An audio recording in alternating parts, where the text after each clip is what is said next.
Baik, sekarang kita akan melanjutkan lagi topik kita mengenai proses safety management, masih tentang hazard identification, masih tentang hazard survey, dan pada kali ini kita akan membahas salah satu teknik, yaitu dengan Dow Chemical Exposure Index atau CEI.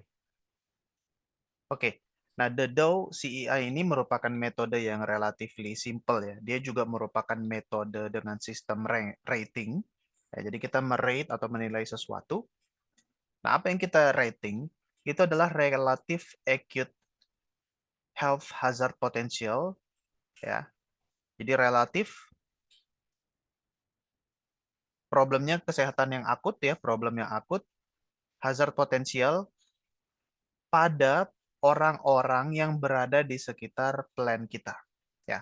Atau community arising from possible chemical release incident. Jadi misalnya kita punya plan proses pabrik dan di sekitar area pabrik kita ada community, ada penduduk, ada orang-orang yang hidup di situ, tinggal di situ.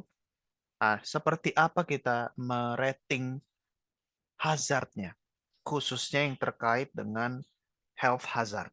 Ya, nah itu dibantu dengan Dow CEI ini. Jadi berbeda dengan teknik sebelumnya yang berfokus kepada fire and explosion.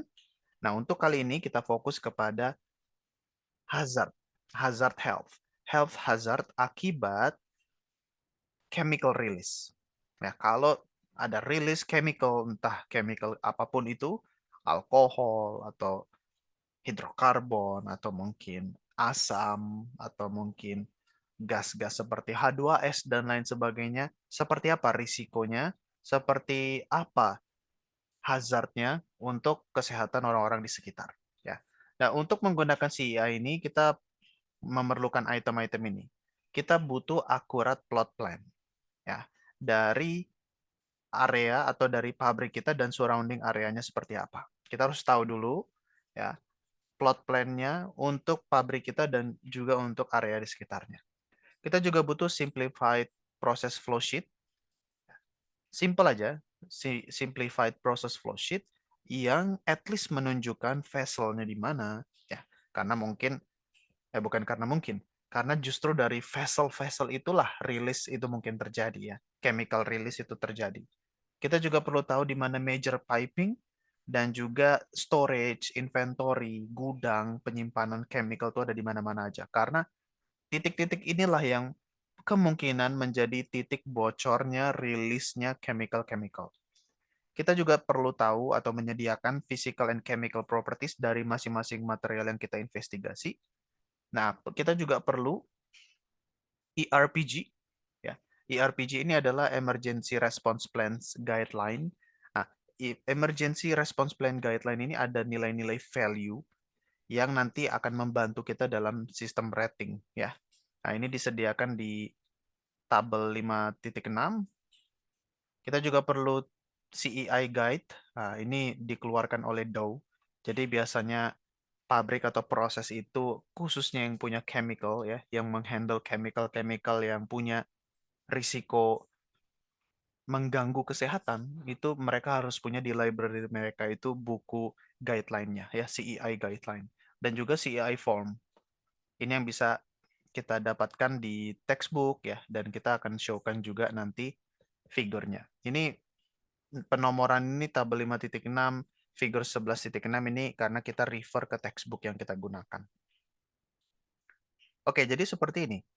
Ini adalah formulir yang dipakai untuk Dow Chemical Exposure Index. Nah, kita bisa review secara singkat ya.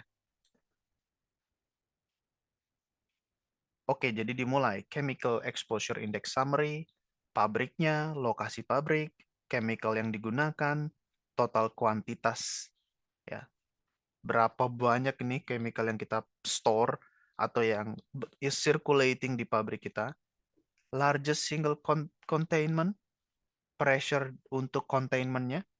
Ya, misalnya containmentnya apa? Apakah tangki atau vessel atau seperti apa? Temperature dari containmentnya tersebut, ya, pressure dan temperatur dari containment yang mengcontain chemical tersebut. Nah, skenario rilis yang sedang dievaluasi seperti apa? Skenario atau event kebocoran, event chemical release yang sedang dievaluasi ini seperti apa? Dicatat di sini. airborne release rate from scenario ya, berapa besar atau berapa tinggi laju alir rilis ke udara, airborne release. Kita nyatakan pound per menit atau kilogram per second. Ya. Chemical exposure index-nya nanti di sini, nilai CEI-nya, dan nilai-nilai ERPG 1, 2, 3 untuk masing-masing konsentrasinya, dan hazard distance-nya. Ya. Konsentrasi dinyatakan miligram per meter cube atau part per million ppm. Hazard ini diekspresikan dalam meter atau feet. Nah, terus kita catat juga di sini jarak dari lokasi, ya, lokasi rilis atau lokasi pabrik ke publik. Misalnya ke property line itu berapa meter, berapa feet. Other in company facility, meter feet. Non-company plant atau bisnis, ya, kantor-kantor dari kantor-kantor terdekat seperti itu, dan pabrik-pabrik terdekat tapi yang bukan company-nya, meter dan feet-nya. Kemudian ada catatan the CEI and the hazard distance establish the level of review needed. Ya. Kalau misalnya CEI-nya tinggi atau hazard distance-nya dekat, ya, berarti kita butuh review yang lebih dalam lagi untuk menginvestigasi karena artinya risikonya lebih tinggi. If further review is required, complete containment and mitigation checklist, chemical exposure index guide, kita bisa mereview ke literatur ini. Tapi kita tidak akan bahas di pertemuan kali ini ya. List any sight, odors, or sounds that might come from your facility and cause public concern or inquiries, seperti asap, large relief valve ya. Ketika relief valve itu terbuka berarti akan ada exposure, akan ada rilis dengan laju alir yang tinggi ya. Itu pasti akan menimbulkan odor isu ya, bau seperti itu. Kemudian odors below hazard level such as merkaptan atau amin. Kemudian prepared oleh siapa, engineer-nya atau supervisor-nya atau operatornya. Kemudian atau engineer-nya ya. Review-nya oleh siapa, apakah superintendent atau manager. Kemudian plan superintendent atau manajernya siapa, site review representatifnya siapa, additional management review-nya siapa. Ya. Jadi seperti itu Dow Chemical Exposure Index. Kemudian ini merupakan flowchart dari prosedur CEI. Yang pertama kita perlu define possible chemical incident-nya seperti apa. Skenario yang possible itu terjadi seperti apa? Apakah korosi sehingga pipa bocor, korosi sehingga tangki bocor, atau mungkin karena tekanan terlalu tinggi di satu section pipa sehingga dia pecah, atau kolomnya seperti apa, seperti itu. Ada penipisan diameter atau penipisan tebal dinding kolom, tebal dinding reaktor, macam-macam ya. Jadi kita buat dulu, kita definisikan possible chemical incident. Kita juga perlu determine the airborne quantity dari masing-masing skenario. Kemudian dari skenario-skenario yang ada, select the scenario with largest airborne quantity ya. Mana yang skenario yang paling bisa memungkinkan pelepasan ke udara besar-besaran. Nah, itu yang kita pilih. Seperti worst case scenario. Kemudian kita perlu dapatkan nilai ERPG 2 dan 3. Ya. Barulah kita bisa menghitung indeks chemical exposure index CEI. Dari CEI kita hitung hazard distance, barulah kita mengisi secara penuh complete CEI summary sheet. Ya. Nah, kita baca sekarang di sini. Procedure begins with a definition of possible release incident. Nah, possible incident itu bisa terjadi di perpipaan, di hose, ini juga mirip pipa seperti itu, atau selang, di pressure relief device, pasti ya. Pressure relief device ini tentu saja akan merilis chemical, merilis material, apalagi yang langsung dibuang ke atmosfer. Ya, udah jelas itu pasti akan ada risiko mengganggu kesehatan orang-orang warga di sekitar pabrik. Vessel juga harus kita review karena ini mungkin menjadi titik kebocoran. Tank overflow ya, dan spill. Tentu saja tank overflow ini salah satu hal yang wajar di proses di chemical industry, termasuk di oil and gas. tank overflow. Jadi tangkinya kepenuhan dengan liquid, baik secara sengaja maupun tidak disengaja. Ya, tentu saja ketika udah overflow, dia keluar dari tangki dan pasti ada vapor-vapor yang langsung rilis ke atmosphere. Nah, CI guide has detailed guideline for this incident. Ya, nanti akan ditampilkan di sini. Ya, kita punya CI guideline, ya, guideline untuk selection of process incident. Kemudian incident are used with a number of simplified source models provided in the DOE guide to estimate the release rate of material. Nah, unfortunately kita belum punya DOE guide-nya ya, yang dikeluarkan atau panduan yang dikeluarkan oleh DOE, tapi kita sangat butuh itu karena ini juga teknik yang di-establish oleh DOE ya, DOE CEI. Nah, kita perlu ambil itu. Tapi nanti kalau teman-teman sudah terjun ke industri, sudah handle proses safety engineering, pasti ada buku tersebut ya. Kemudian the ERPG yaitu Emergency Response Planning Guideline itu dipakai dengan metode dispersion model yang simplified.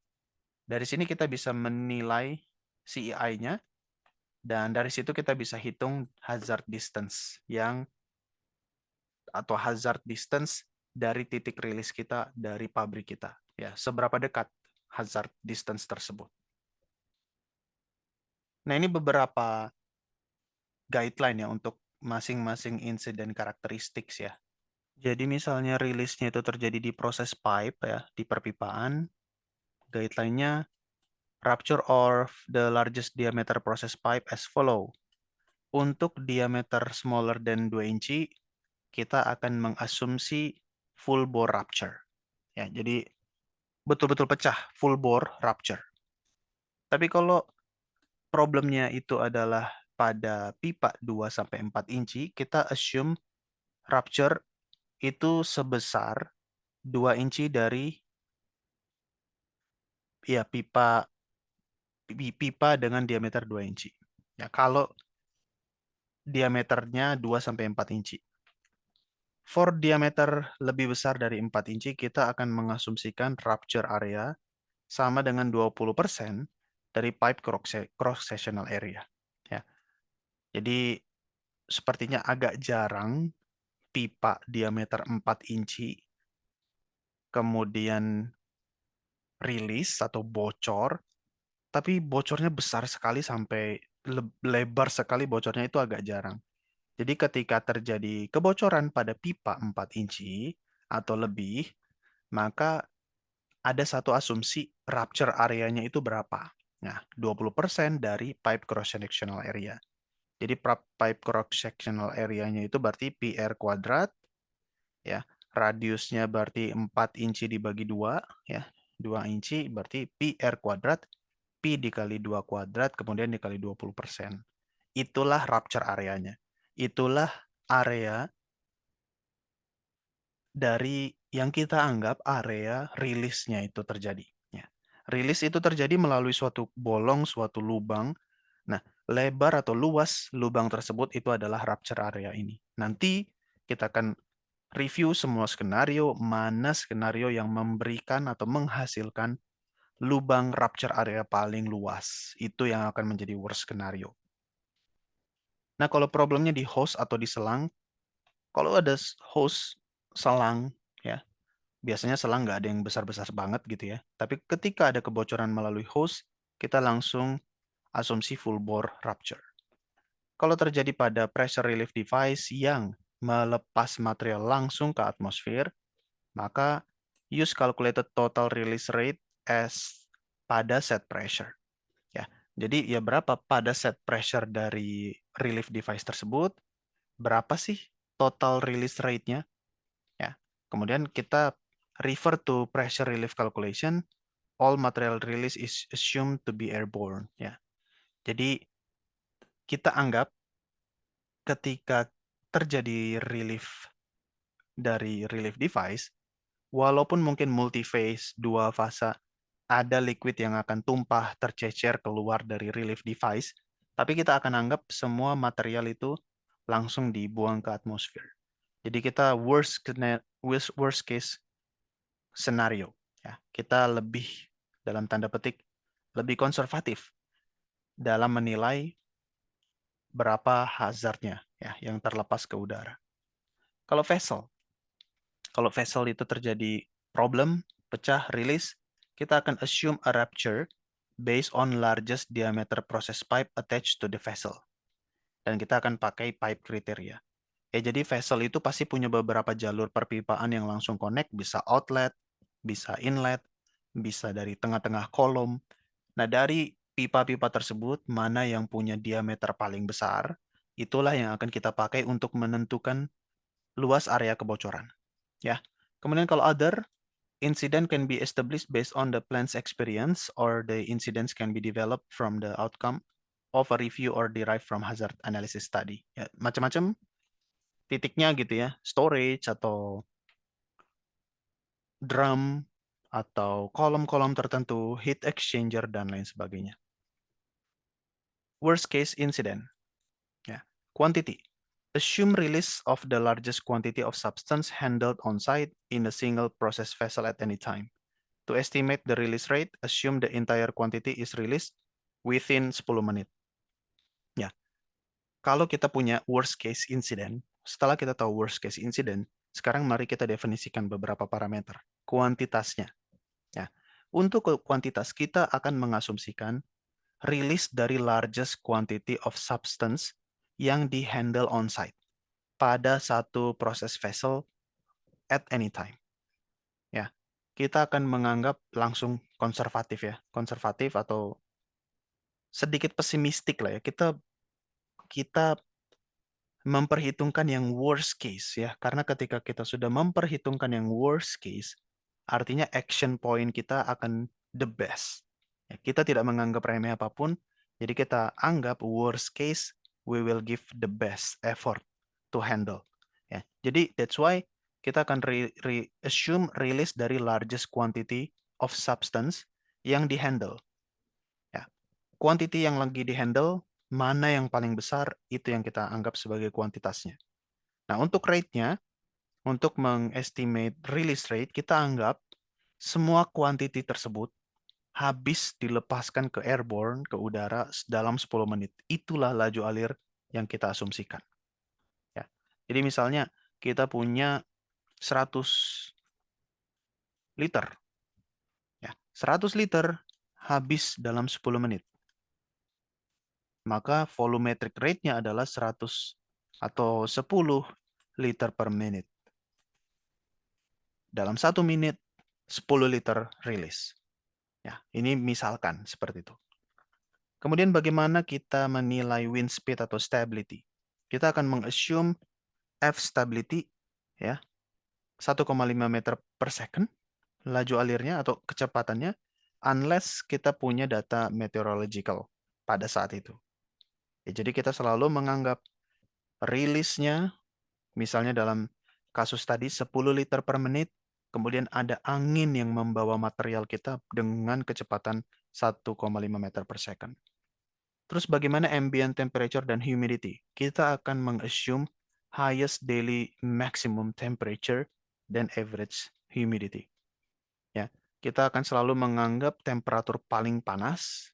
Ya, ketika temperatur panas itu bau lebih cepat tercium, ya. Kemudian menyebarnya material itu jadi makin cepat gitu ya. Jadi kita perhitungkan yang paling buruk, kemungkinan paling buruk. Heat of release. Kita akan assume that the release occurs at ground level. Ya. Jadi ini yang paling berbahaya. Karena pada ground level, kalau ada manusia terdekat di situ, dia bisa menghirup. Ya. Jadi kita tidak mau anggap remeh, kita tidak mau menganggap bahwa, oh rilis kita jauh di atas kepala kita. Ya. Semua komponen chemicalnya terbang tinggi gitu, jadi jauhlah dari pernafasan kita. No. Kita anggap, kita asumsikan terjadi pada ground level. Topografinya, kita selalu mengassume urban atau rural topografi.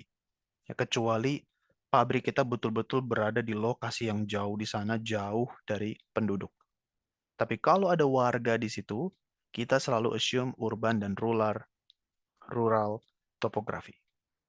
Nah, temperatur dari release substance. Mungkin kita nggak selalu bisa mengetahui temperatur rilisnya itu pada kondisi rilisnya itu berapa temperaturnya. Ya, jadi kita akan berasumsi. Consider liquid to be released at highest daily maximum temperature based on data for the previous 3 years or at process temperature whichever is higher. Ya, jadi kita selalu menganggap ketika rilis terjadi dari chemical kita yang bisa mengganggu kesehatan, kita selalu menganggap temperaturnya itu antara operating temperature atau temperatur maksimum yang pernah tercapai dalam 3 tahun terakhir. Nah, itu yang kita anggap sebagai temperaturnya. Ya, jadi kalau dia temperaturnya kita asumsikan tinggi, ini memperparah keberbahayaan chemical release tersebut. Assume that gases liquefied by refrigeration at atmospheric pressure are released at their boiling point. Ya, jadi kalau kita punya refrigerasi, ya, kemudian gases liquefied, ya, pada tekanan atmosfer itu dirilis pada boiling point mereka, titik didih mereka.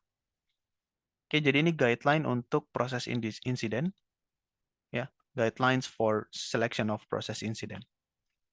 Oke, jadi seperti itu. Nah, hazard survey, kita beberapa waktu ini membahas hazard survey, itu suitable untuk mengidentifikasikan hazard yang berkaitan erat dengan desain, ya, equipment design, layout dari pabrik, storage, ya, equipment, tata letak layout, storage.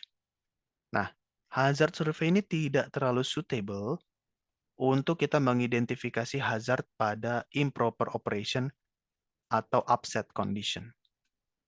Ya, jadi kita bisa mereview misalnya hazard survey-nya dalam bentuk chemical exposure index atau dalam bentuk Dow FNEI. Ya, ini ada sampel atau mungkin kita ke yang ini. Nah,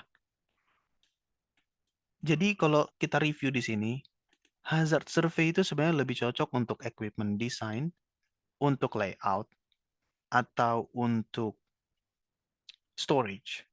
Ya, dia tidak terlalu banyak membantu atau dia tidak terlalu banyak berbicara tentang kalau ternyata terjadi upset, kalau ternyata terjadi problem, kalau ternyata terjadi hal yang tidak kita inginkan di proses kita. Dia tidak terlalu banyak membantu kita dalam hal itu.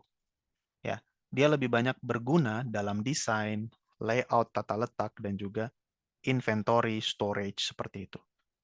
Di hazard survey, walaupun dia selalu berguna dalam segala kondisi, tapi dia akan jauh lebih efektif kalau kita pakai untuk mereview equipment design, kemudian storage, dan layout.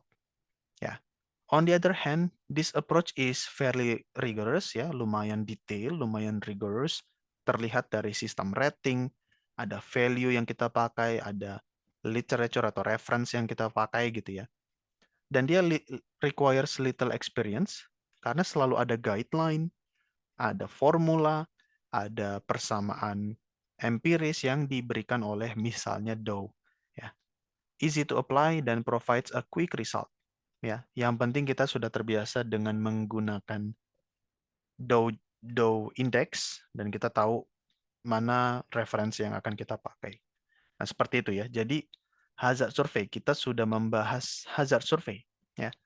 Jadi again, kita dalam topik besar hazard identification, kita bagi 2 kelompok besar yaitu checklist, proses hazard checklist, atau proses hazard survey. Dan dalam video kali ini kita fokus untuk membahas hazard survey dengan Dow Chemical Exposure Index atau CEI. Oke, demikian yang bisa kita pelajari. Terima kasih.